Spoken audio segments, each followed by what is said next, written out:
Allow me to shed some light on the subject. The future is always something that is yet to come, something that isn't set in stone quite yet. It is an era of life that we always dream of with either optimistic expectations or negative doomsday pessimism. A conflict that is well presented in Disney's most underrated classic, Meet the Robinsons, that inspires to strive for that optimistic image of the future with those like Walt Disney himself once stood for. A story that is seen through the eyes of Louis Robinson, trying to change the past but having a future tell him otherwise, inventing stuff with his genius mind. And as we discover, he was raised in this orphanage with his roommate Mike Yagubian, who had fared no great luck in his life to be adopted after one little mistake that he gotten beaten over that he never let go. Where over the course of time, he became bitter and angry, abandoned, becoming a villain who is only known as the bowler hat guy to the Robinson family, trying to take aim at his former roommate's success in the future to screw it all for himself. It's a sad tale that ties back into the greater concept of the movie that we need to move on in our lives if any of us is to have a chance at being successful. An interesting type of character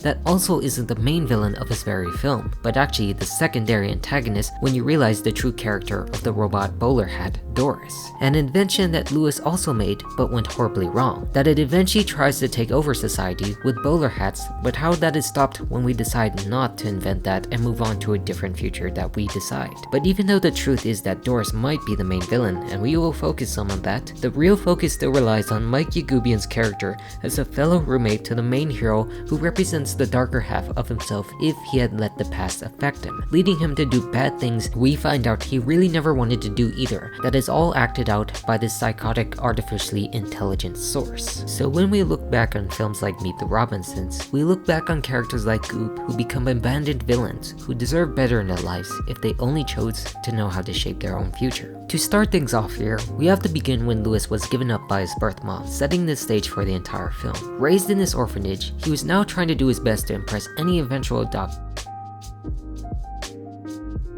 that comes by his way with his intellectual mind. He works hard every day while his roommate Mike drones on about his life of baseball, not achieving great success while he keeps working. Like the way they first portray him as is just as this tired kid who doesn't really get anything his way while under the constant supervision of all that Louis invents. One who just helps just for the sake of it and has nothing better to do with his time since nobody actually cares. A boy who just needs rest for a weary world that seems against him, constantly turning his back from even noticing him since he's an orphan. Now, like a lot of my past videos, I could tell you a linear story about him growing up to become the villain, but in the sense of this story, we should follow the flow of the film instead of how events play out. When we deal with things that talk about the future, it is clearly best to focus backwards from forwards, present to past, or future to present tense in these certain events. Like again, right now, he's just there to be the uninterested roommate who gets tired out by Louis's constant inventions day in day out and not a great career playing baseball, until we see a completely different man only known as the bowler hat guy later show up at the science fair to steal his own inventions, where he's just this dark, mysterious, creepy man who has this advanced hat to try and mess with Louis for his own nefarious gain, evil as he would describe. And what that is, we don't really know, but what we do know is that he comes from a different time due to his advanced bowler hat, finally stealing the invention after it fails, and he rushes back home while getting cornered by another kid from the future in Wilbur Robinson, whom we eventually know as Louis's own son, who takes him to the future to remind him the importance of what his life would bring compared to the mysterious bowler hat guy who could end up ruining it all. And then when we see him wait, he passes his invention as a great idea of his own, getting to see more to his character that is softer than what his exterior presents, nervous, owning a unicorn-laden notebook, and acting somewhat comically funny. Where it is also a fun fact that he's voiced by the director of this film, Stephen Anderson, and also several of the Robinson family, giving him a more personal touch as a villain, while Doris tries to keep him on focus. This is where we begin to understand that they work as partners. His actions are done to ruin Louis's inventions are spurred on by this bowler hat, which are also unsuccessful at first due to the facts that it already failed, that their lives are not well rewarded because they have to steal something to get everything done. So he gets thrown out and dejected and defeated until they point out that they actually need to find the kid, a point where they can't because he's already in the future, but leads to a small chance to catch up with his younger self. Of course, it's something we don't know quite yet in this film, but how we start to see him act a little bit more sympathetic, sad at the state of things after Goob did not get the winning catch earlier in a baseball game, beaten up by his old actions. Again, with what we know currently about the present Goob, is someone who's taken life less seriously, lived with pain every single day that doesn't faze him because he's just too tired of it all, remarking at all the newer nicknames he had been forgiving at the time, in contrast with his future self that has taken life totally serious, trying to degrade his ultimate enemy, Lewis Robinson, knowing the painful moment that Goob just went through, but encourages him not to drop it at all. This is a point where his younger self wanted to listen to his coach to let it all go, since he clearly let other trauma go in his life, living with it, but how his future self wants it to fester into pure hatred, to actually become a villain, giving into these horrid things, as they did shape him to the present he now suffers from. And I missed the winning catch. Then I got beat up. Afterwards, Coach took me aside and told me to let it go. I don't know, he's probably right. No! Everyone will tell you to let it go and move on, but don't. Instead, let it fester and boil inside of you. Take these feelings and lock them away. Let them fuel your actions. Let hate be your ally, and you will be capable of wonderfully horrid things. Don't let it go. It's a scene that's now ironically funny to think about when Disney actually released this movie in 2007, only for them to release songs like Let It Go in Frozen 6 years later in 2013 that just had to be the bigger success rather than this. And I guess that's something I relate to most in this villain, because I did not let that go, confusing everyone else like his younger self who clearly doesn't understand this own lunatic. One, so he can try let events play out like they were so he can become such a villain instead of a better person, because he doesn't understand that definition. Where he can't find Lewis until he looks for clues that point to the future, that he even couldn't solve himself until Doris pointed out the obvious. Like more than most Disney villains, you can't help but feel bad for him, because he clearly isn't smart enough to solve his problems on his own and deals with the painful passive regret from those around him, and hardly wants to do anything other than ruin his own former roommate's life. Not really like a villain with a greater agenda of taking over the world, making a certain statement about society, unless you talk about his robotic partner in crime that serves as his role, appearing as this comically evil relief when a plan starts to form together like a giddy child on Christmas morning provided by his own mother Doris, concocting ideas that don't eventually work for the best. I mean, anytime you see him backtrack, conflicting whether an idea is right or wrong, you see how ineffective he is as a villain against the hero, and I really think that works quite well in the context of this movie. The message of keep moving forward that becomes the future Lewis's motto, inspired by Walt Disney himself, that each successive failure is meant to make you become better, and how his own failures and refusals to learn from that made him the sad, pathetic excuse he is today, acting evil out of the spite of his own situations that clearly can be forgiven if they look at where life can lead if they press on. But his actions, as expressed by how he brought a dinosaur from the past to the present, which Doris hated, keeps telling us that he is unable to move on in the current state of time. Again, how we are also reminded beforehand, before he brought the dinosaur and the minions he took over trying to get to Lewis, were how they all thought of the same thing, that none of his plans were well thought of because they're just so sloppy in any execution. Well, it's just that there's a million people over there, and I have little arms. I'm just not so sure how well this plan was thought through.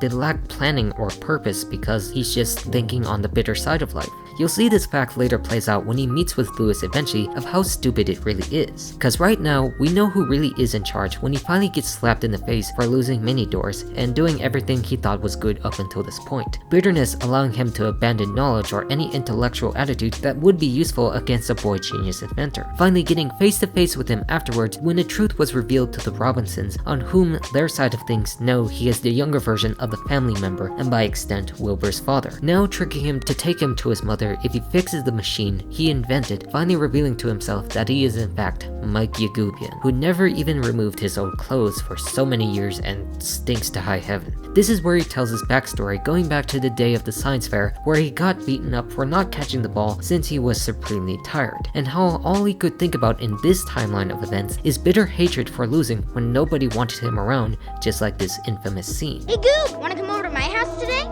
They all hated me. This is important to show you, not just for the comedic nature of the movie, but to reinforce this point of view we saw earlier, to fester in the bitter hatred, keeping it in rather than letting go of the past, since everyone still would likely want to hang out with Goob despite his mistakes, that they all moved on because no one should be dwelling on the past, but he let it fester because he chose to do so, and it made him screwed up and ruined to the state he is now. Seeing this also in his outfit and his refusal to move out of a closed down orphanage village that he had made his home for most of his life. Like he never went back outside, foregoing everything of the outside world, including the simple fact of an education, where now everything makes sense and why his own master plan was the dumbest thing ever, never getting far enough in his life like future Lewis did. Like this man thought this could have brought down his tech empire if he threw one more egg or toilet paper to the wall before Doris stepped in. A sad man who didn't know what the hell to do with his entire life, now face to face with a partner introduced as an invention of Lewis that went wrong. The real brains of a sentient hat that took control that was designed to help man but did the opposite like a true evil bot would. Plotting with someone who apparently also held a grudge against Lewis and could be easily manipulated to helping such events. All because of the fact his machines kept him from getting a good sleep all those times ago, so he can be the source of blame that allowed him from not allowing himself to move on. The choice that Lewis himself finally recognizes when he said to Goob, making him realize that in this pursuit of his mother, it would only lead him down a path similar to him, not focusing on the past and trying to actually say, go to the future, driving themselves mad to think that this is the proper choice, blaming others rather than working on their own selves, effectively drilling in his stupidity because of the fact he can. But don't blame me, you messed it up yourself. You just focused on the bad stuff when all you had to do was let go of the past and keep moving forward. Let's see. Take responsibility for my own life or blame you. Ding, ding, ding, ding, ding. Blame you wins hands down. And with Doris, he becomes successful in taking it back, taunting him with his invention to get it made until he realized that it was her plan to make more hats in the present to try to take over the world, showcasing the true main villain of this film that was clearly smart enough to steal and plan everything out and use everything to its advantage, where we finally get to see that Goob was just a tool used by everyone else by his own bitter hatred of the past to destroy a future, abandoned by society, letting his own vices take over, only wanting to ruin Lewis's future, but eventually discovering that it became the world, and he became its own victim to Doris's hats, presumably killed in that very timeline. I just wanted to ruin his future, not this. Now finally controlling the rest of the Robinson family in a green landfill-inspired wasteland. Once again, you feel sad for his character in this case because he was just too stupid to realize his own mistake that allowed him to be taken advantage of not listening to others to better himself like his younger self tried when he talked down to him about letting stuff go. But how this is all done for a positive for our hero, who learned to be better to actually let go of situations and shape a future that never gave up and kept moving forward with his own life. The final defeat of Doris, knowing the truth, killing his invention in the present with the promise of never trying to invent her at all, taking control of destiny and finally bringing Goob back to the future to see it. And when he brings him back to the future, he really does see how bad things really got, realizing that Doris was never really his friend, regretful for his own actions to see a world he never thought of at all,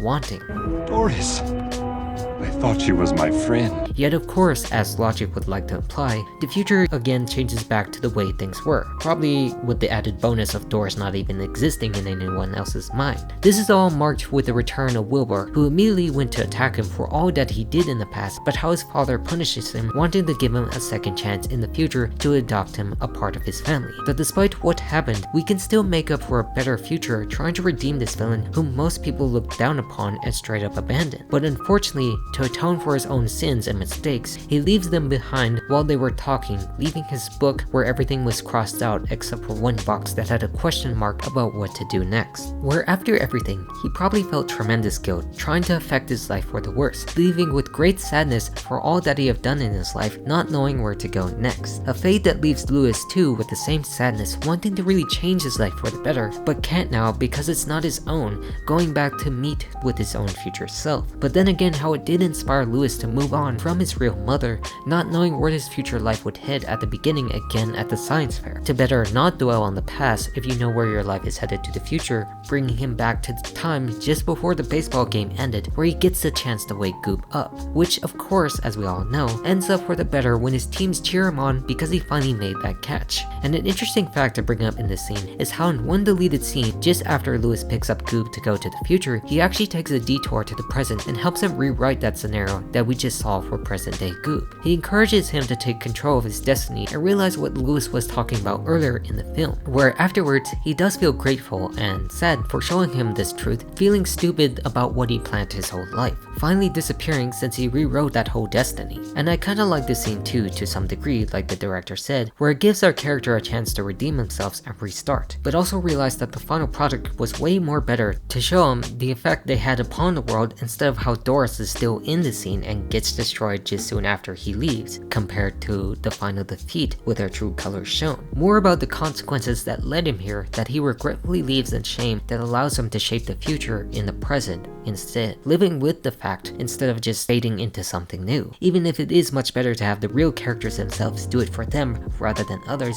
and how they could have still put him there just to rewrite that part, but how it's still okay in the end when things turn out better for all involved. Connecting the dots of Luz's future family right then and there, and how he gets his own success, telling eventual adoptees what he had done, leading to a better life. So as we can see, Goob fit really well as a villain of circumstance, the inner parts of our heart that refuse to let go and see things as they are rather than what they could be that defines the future, living in the past instead of a present that will not allow our hearts to open up and harden to pointless facts that hurts everyone involved in the long run. And we just gotta find it in ourselves to push on and persevere in all of our struggles to the very end, or victory will be guaranteed. To parallel two characters who went too far without realizing what was right in front of them this whole time. And just like the song Little Wonder says, our lives are made in these small hours, letting our troubles fall behind us. And it's the heart that really matters in the end, where Goob allows us to recognize the good in villains that are still there, and can be changed to become a hero, but just abandoned for predefined definitions where their greatest days are still yet to come. And I'm all done. Keep moving forward.